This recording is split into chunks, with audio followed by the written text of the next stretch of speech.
BRS నాయకులు దాసోజు శ్రవణ్ లైవ్లో మాట్లాడుతున్నారు. ఆ లైవ్ చూద్దాం ఇప్పుడు. ఒక ఇంటర్నేషనల్ స్టాండర్డ్స్లో ఈ దేశంలో ఈ రాష్ట్రంలో 95% ఉన్నటువంటి ఒక బీసీ ఎస్సీ ఎస్టీ వర్గాలకు సంబంధించిన ఉత్పత్తికరల కోసం ఒక యునీక్ మాల్ ఉండాలా అని చెప్పని కేంద్ర ప్రభుత్వం చెప్తే దానికి ఒప్పుకొని మా భిక్షపతి గారు కేటీఆర్ గారు కష్టపడి దాన్ని నాకు స్థాయికి తీసుకొచ్చి ఒక రూపుదిద్దు చేసి కేంద్ర ప్రభుత్వంతో అప్రూవల్ పట్టుకొస్తే దానిపైన రియల్ ఎస్టేట్ దందాలు చేయాలా, పైసలు దొబ్బుకోవాలా అని చెప్పని ఇగో ఇదన్నా డిపిఆర్. ఇది 43 ఫ్లోర్ల డిపిఆర్. దీన్ని లీజ్ అగ్రిమెంట్. ఇది మొదలు ఏమో 6 ఫ్లోర్లకే లీజ్ అగ్రిమెంట్ 5.16 గుంటలు అని చెప్పని 5 ఎకరాల 16 గుంటలు అన్నారు. ఇక్కడికి వచ్చేటప్పటికి 43 ఫ్లోర్లు లీజ్ అగ్రిమెంట్లో కూడా 5.16 అని. ఇది లీజ్. లిప్కో అని దీన్ని ఇక్కడ కూడా చెప్పవలసిన అవసరం ఉంది. లిప్కో ఇజ్ ఏ లిడ్ క్యాప్ అంటే ఏంది, చర్మ వృత్తి కళాకారుల యొక్క వృత్తులను కాపాడుతూ వాళ్ళని ఆర్థికంగా సమున్నతం చేయడం కోసం అని చెప్పి పెట్టినటువంటి ఒక ట్రెడిషనల్ సంస్థ. దానికి సంబంధించిన ఆస్తి అది. ఆ ఆస్తిని లీజ్గా తీసుకున్నప్పుడు వచ్చే ప్రాఫిట్స్లో కూడా వాళ్ళకు కూడా సమానమైన హక్కు ఉంటుందని చెప్పని లీజ్లో వీళ్ళు మాట్లాడినరు అంతకుముందు. దీని అగ్రిమెంట్ మాత్రం రేవంత్ రెడ్డి గారు ప్రభుత్వంలోకి వచ్చిన తర్వాత దీన్ని ఈ అగ్రిమెంట్ చేసుకున్నారు. బట్ 43 ఫ్లోర్లకు వచ్చింది కథ. 6 ఫ్లోర్లు పోయింది, 43 ఫ్లోర్లకు వచ్చింది. ఇది రేవంత్ రెడ్డి గారు చేసిండ్రు. దానికి సంబంధించినటువంటి ఒక టెండర్ 24లో అధికారంలోకి రాగానే కథలు మొదలు పెట్టిండు. ఎక్కడెక్కడ పైసలు దొబ్బనో అదే పని మొదలు పెట్టిండు. దానిలో భాగంగా ఈ టెండర్ ఇచ్చిండు. ఇది ఎగ్జిక్యూట్ కాలే, ఇది పక్కకు పెట్టేసిండ్రు. ఇది ఇట్లా జరిగిన తర్వాత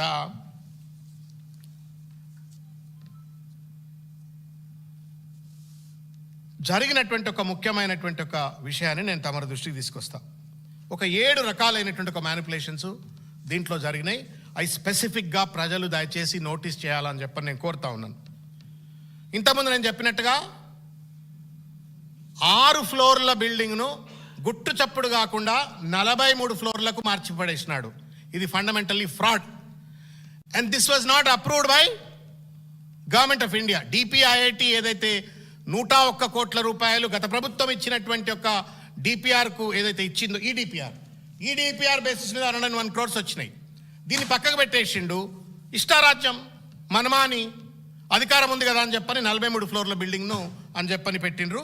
ఇది ఫండమెంటల్గా చేసినటువంటి ఒక మొట్టమొదటి ఫ్రాడ్. దీనికి ఏ రకమైనటువంటి అప్రూవల్ లేదు. దీంతో పాటుగా నేను ఇంతకుముందు ఫస్ట్లో లెటర్ చెప్పిన ఏదైతే డిపార్ట్మెంట్ ఫర్ డిపిఐఐటి వాళ్ళు రాసిన లేఖలో 43 ఫ్లోర్లు అని చెప్పని మీరు ఒక డిపిఆర్ అంటున్నారు. మరి జిహెచ్ఎంసీ దగ్గర ఎట్లా 31-35 ఫ్లోర్లు అంటా ఉన్నారు. దీంట్లో ఉన్నటువంటి ఔచిత్యమైందని చెప్పిండ్రు. ఇది రెండో ఫ్రాడ్. మూడోది, ఇప్పుడు మీరు ఇల్లు కడతారన్నా, మీరు ఇల్లు కడితే ఏం చేస్తారు? ఫస్ట్ 100 గజాల భూమి 200 గజాల భూమి తీసుకొని దానిపైన ఒక ఆర్కిటెక్ట్ దగ్గరికి పోయి బిల్డింగ్ ప్లాన్ తయారు చేసుకొని ఆ బిల్డింగ్ ప్లాన్ జిహెచ్ఎంసీకి ఇచ్చిన తర్వాత ఆ జిహెచ్ఎంసీ వాడో లేకపోతే స్థానిక మున్సిపాలిటీ వాడో గ్రామ పంచాయతీ వాడో పర్మిషన్ ఇచ్చిన తర్వాత అప్పుడు గడపార తీసుకొచ్చి పార పట్టుకొచ్చి మీరు తవ్వుతారు. నేను అడుగుతా ఉన్నాను రేవంత్ రెడ్డి గారిని, మీకు ఎవరు పర్మిషన్ ఇచ్చినారు గుంటలు దోమని? ఇప్పుడు మీరు పోయి గుంట దోవరన్నా, మీరు మీ ఇంటి ముందు చిన్న గుంట దోవరి జిహెచ్ఎంసీ వాడు వచ్చి మీ ఇంటి ముందు పనిష్మెంట్ ఇచ్చి మీకు ఫైన్ వేయకపోతే అడగండి. పర్మిషన్స్ లేవు, ఏమీ లేవు. దాదాపు ఎస్కవేషన్ అని చెప్పని అక్కడ మొదలుపెట్టిన మీరు పోయి చూడండి. కెమెరాలు పట్టుకొని నేను పోవాలని చెప్పి నేను కోరుతా ఉన్నాను. లేదు గూగుల్లో కొడితే కూడా ఇప్పుడు మీకు కనబడుతుంది, జీపీఎస్ మ్యాప్స్లో కూడా కొడితే ఆ గుంట లోతు ఎట్లుందని మీకు కనబడుతుంది. ఇప్పుడు no permission from GHMC, no permission absolutely to go head on the construction from the government of India. ఎందుకంటే టెండర్లు కాలేదు, ఎవడు కడతాడో తెలియదు, ఏం కాలేదు. దాన్ని తొమ్ముడు మొదలు పెట్టిండ్రు. ఎన్ని కోట్లకు దోతున్నారు తెలుసా నా గుంటలు? వాళ్ళు మొదలు పెట్టింది 7,78 7.78 crores కోసం అని చెప్పని టెండర్స్ పిలిచిండ్రు. ఇగో ఇది కథ. ఒరుసు నరసింహట వీని అడ్డం పెట్టుకొని పైసలు దొబ్బాలని చూస్తాను. 7,78 రూపాయలకు గుంటలు దొవ్వడానికి పర్మిషన్ లేకుండా ప్రభుత్వమే కంచె చేను వేసినట్టుగా 7,78 టెండర్లు పిలిచి నేను దొరకప్ప చెప్పిండ్రు. ఆయన తోతూనే ఉన్నాడు, తోతూనే ఉన్నాడు. తొమ్మిన తర్వాత ఏంది అని అంటే ఇప్పుడు బేస్మెంట్లో లెక్క మారింది, లోతు పెరిగింది. ఈ 7 కోట్ల లెక్క కాదు, నమ్ముతారా ఎంత పెరిగిందో? 8 కోట్లు 9 కోట్లు 10 కోట్లు కాదన్న, 26 కోట్ల 4 లక్షలకు పెరిగింది. ఏం పరిపాలన, ఏం తమాషనా ఇది? వీళ్ళు జిహెచ్ఎంసీ కమిషనర్ మా మా మదన్న ఇల్లు కట్టుకుంటా అని చెప్పని కింద బేస్మెంట్ తూకుంటాడా జిహెచ్ఎంసీ కమిషనర్? ఊకుంటారా? తమాషా చేస్తున్నారా మీరేమన్నా? ప్రజలకు న్యాయము, రేవంత్ రెడ్డి ఇష్టం వచ్చినట్టు రియల్ ఎస్టేట్ దందాలు చేస్తే ఆయనకు న్యాయం ఉంటుందా? 7 కోట్లకు గుంటలు దోతానికి కాంట్రాక్ట్లు ఇస్తారు, 26 కోట్లకు దాన్ని పెంచేసి దాని ద్వారా లూటీ చేయాలని ఒక ప్రయత్నం ఇవాళ చేస్తున్నటువంటి ఒక పరిస్థితి తమరి దృష్టికి తీసుకొచ్చే ప్రయత్నం చేస్తూ ఉన్నాను. ఇకపోతే మ్యానిపులేషన్ 3, నేను రెండు ముచ్చట్లు చెప్పిన 3వ ముచ్చట ఓవర్ నైట్. ఇగో ఇది ఇన్వెస్టర్ టవర్ అని పట్టుకొచ్చింది. మళ్ళా కాయా పియా కూర్చున్న హై పోడా చేయానా అంటారు మీరు. ఇప్పుడు 2 డిపిఆర్లు చూపెట్టినా మీకు, ఇది 3వ డిపిఆర్. గుంటలేదు దొమ్మలేదు, ఇంకా 3వ డిపిఆర్కి వచ్చింది ఇది.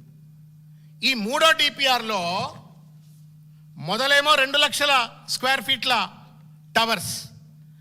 రేవంత్ రెడ్డి అధికారంలోకి రాగానే 2 లక్షలను 10 లక్షలకు చేసి పడదొబ్బిండు. మళ్ళీ ఏం పురుగు తిరిగిందో, అపర్ణోడు మాట్లాడిండా, వంశీరామోడు మాట్లాడిండా, ఎవడు మాట్లాడిండో మాట్లాడంగానే దీని మొత్తానికి 27 లక్షల స్క్వేర్ ఫీట్ల టవర్ అని చెప్పని పట్టుకొచ్చిండు. 27 lakhs టవర్.